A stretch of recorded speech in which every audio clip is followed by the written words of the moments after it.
Sunday service at Sabbys because everyone needs a little break just to talk about peace and love and hope and just a little bit of spirituality. So if you're expecting this to be a church service, it is not a church service. We're going to be doing some singing. I'm going to be talking for a little bit of maybe 5 minutes at most. We'll do a little bit more singing. We'll ask you, hey, was this kind of a nice break or not? And we'll do it from there. So this is our first one. We have never done this before. And as we advertise in our signs, sinners are welcome, experience preferred. Not to say that you are sinners, but we are non-judgmental. We're just having fun with our Sabbys family. So this is Sabbath at Sabbys. Tammy, thank you for the opportunity, and thank you for inviting us into your home for a couple of minutes.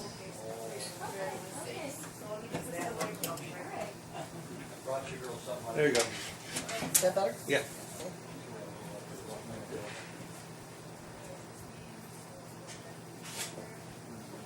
You're standing on it. I guess I should be recording. I can't hear it, so hang on. Just slide in the booth. Go over here to the I guess pew. I should Huh? I shouldn't have been recording that part, but That's okay. He can cut it all out. Scott can see what he should have been doing here. Stand together for what you believe. What must be done.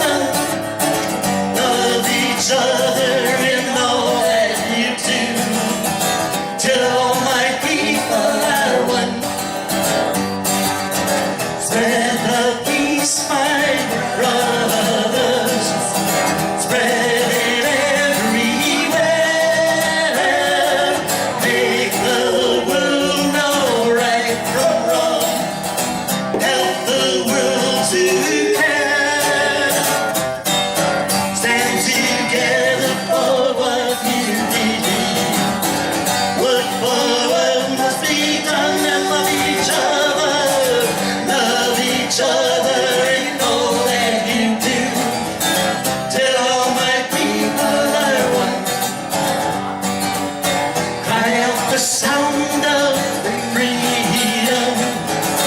Make every sound be heard. People crying painfully. Hear their every word. Stand together for what you believe. Work for what must be done. And love each other, all that you do. Till all my people are one. Open your hearts, my brothers. Lend a helping hand. Show the lonely and the poor that God is in our land.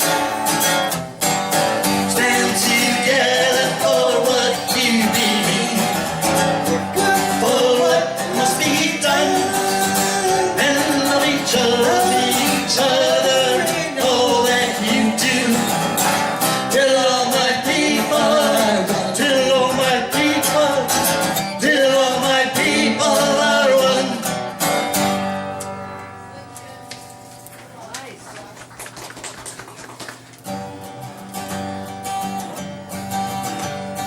Sing to the mountains, sing to the sea. Raise your voices, lift your hearts. This is the day the Lord has made. Let all the earth rejoice. This is the day the Lord has made. Let us rejoice and be glad. This is the day the Lord has made. Let us rejoice and be glad. This is the day the Lord has made. Let us rejoice and be glad. This is the day the Lord has made. Let rejoice and be glad.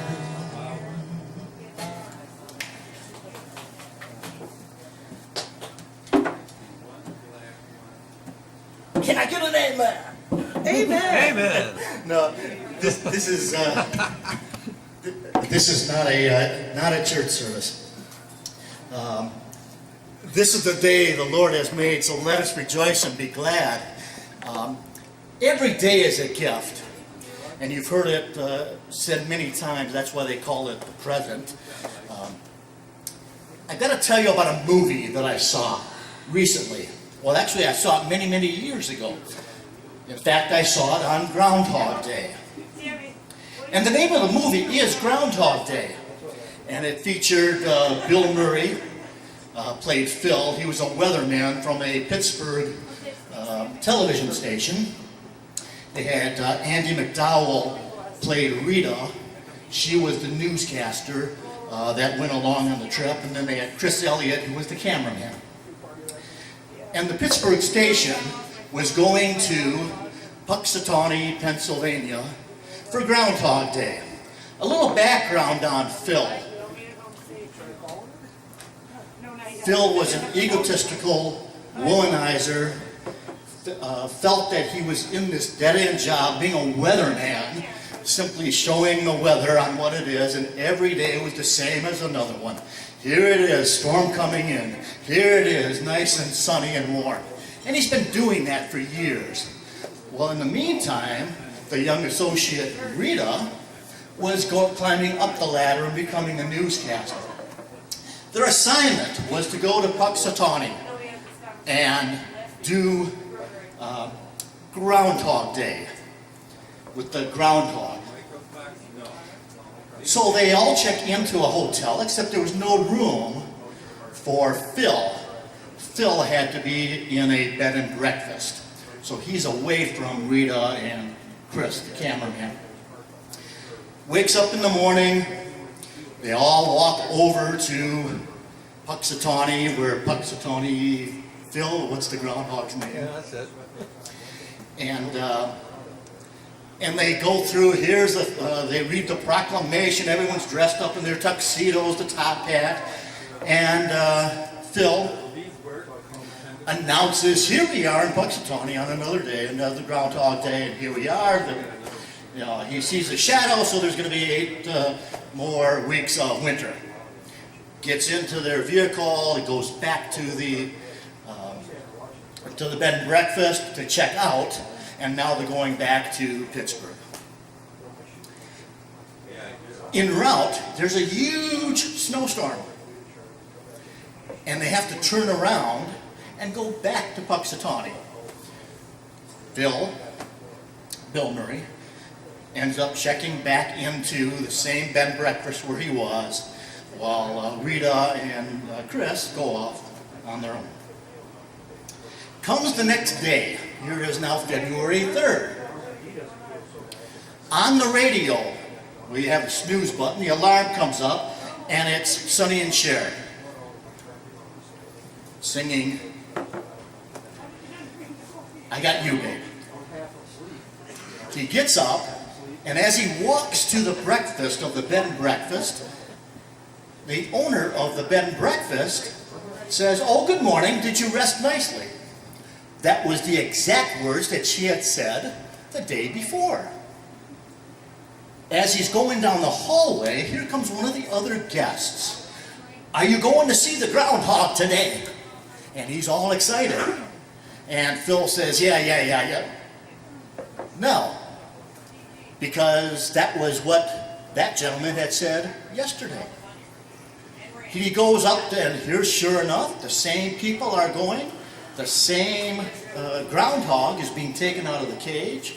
The same groundhog sees a shadow, and everything is identical as it was the day before. Needless to say, Phil is taken aback by all of this and can't make anything of it. This goes on. The next morning, 6 o'clock in the morning, same thing happens. I Got You, Babe. Plays on the radio at 6 o'clock. He gets up, walks out in the hallway. Here's the gentleman. Are you going to see the groundhog again today? And Phil, of course, being the guy that he is, says the same thing. It blows him off. He comes to a realization after about the 4th or 5th day that he's stuck in this February 2nd, Groundhog Day. And he decided to do something different. He had a hankling for Rita. He always wanted to get with Rita, but never knew how. Well, during that day, which was the 5th day, he hears someone speaking French. I love you, whatever they say in French. So Phil now, realizing that he's stuck in this, learns how to speak French. As time goes on, he learns how to do ice sculpting. And again, the same morning starts out at 6 o'clock in the morning with I Got You, Babe. He's meeting the same people. As he's walking to see the groundhog, there's a homeless man that's standing on the corner. The first 4 days that he lived over, he just blow right by him, the way that many of us do. Well, by the middle of all of this scenario, not only does he learn how to ice sculpt, speak French, he learned how to play piano, became the hit of the town as one of the best pianists around. They had this gigantic party, and all the townspeople were there, and they're all coming up to him and says, Phil, how you doing? And Rita has no clue on what's going on because she's not in this. He learns how to be a doctor and a surgeon. He saves a guy's life who was choking. Again, as the story goes on, towards the end, as he's walking from the bed and breakfast over to where the groundhog is, there's the homeless man. He walks by the homeless man and he's not there. He says, where was the, and he says, oh, he had to be rushed to the hospital. Phil says, not on my watch. He runs over to the hospital and sees the homeless guy. The whole point of this is that every single day, one of the lines in the show was, if you knew that you had one day to live, what would you do in that one day? And that's when I realized, every day we have a Groundhog Day. Whatever we did today, whether it was good, whether it was bad, we can do the same thing tomorrow, whether it was good or bad, or we can do something a little different tomorrow that's going to end up changing inside. So that by the end of the day, the end of 2 weeks, the end of 3 weeks, the end of 4 weeks, the end of 10 years, the end of 30 years. Metaphorically, you've learned French. You've learned how to carve ice sculptors. You've learned how to play the piano. You've learned how to, maybe those aren't your talents, but you have an opportunity to change your Groundhog Day simply by doing something different tomorrow. When you wake up at 8 o'clock, 9 o'clock, whatever time you wake up in the morning, do something a little different.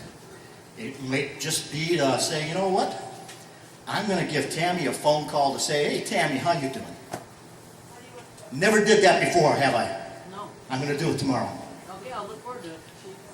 And you'll be amazed at how your life will change and how all of the people, the townspeople, will accept you as a totally different person than you were on February 2nd.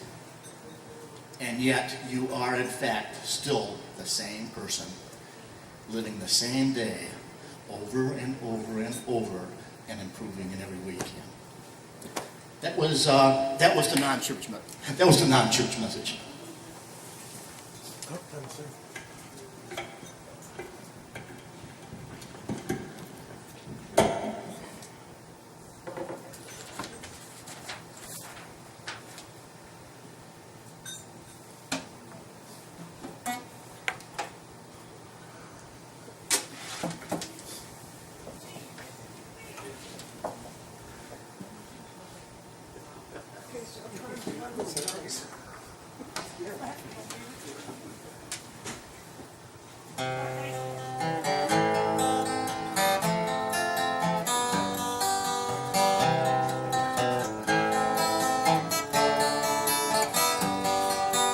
Let there be peace on earth, and let it begin with me. Let there be peace on earth, the peace that was meant to be, with God as our Father, family all are we. Let us walk with each other in perfect harmony. Let peace begin with me. Let this be the moment now. With every step I take, let this be my solemn vow, to take each moment and live each moment with peace eternally. Let there be peace on earth, and let it begin with me. This little light of mine, I'm gonna let it shine. This little light of mine, I'm gonna let it shine. This little light of mine, I'm gonna let it shine. Let it shine, let it shine, let it shine. Everywhere I go, I'm gonna let it shine. Everywhere I go, I'm gonna let it shine. Everywhere I go, I'm gonna let it shine. Let it shine, let it shine, let it shine. This little light of mine, I'm gonna let it shine. This little light of mine, I'm gonna let it shine, gonna let it shine. Little light of mine, I'm gonna let it shine, let it shine, let it shine, let it shine.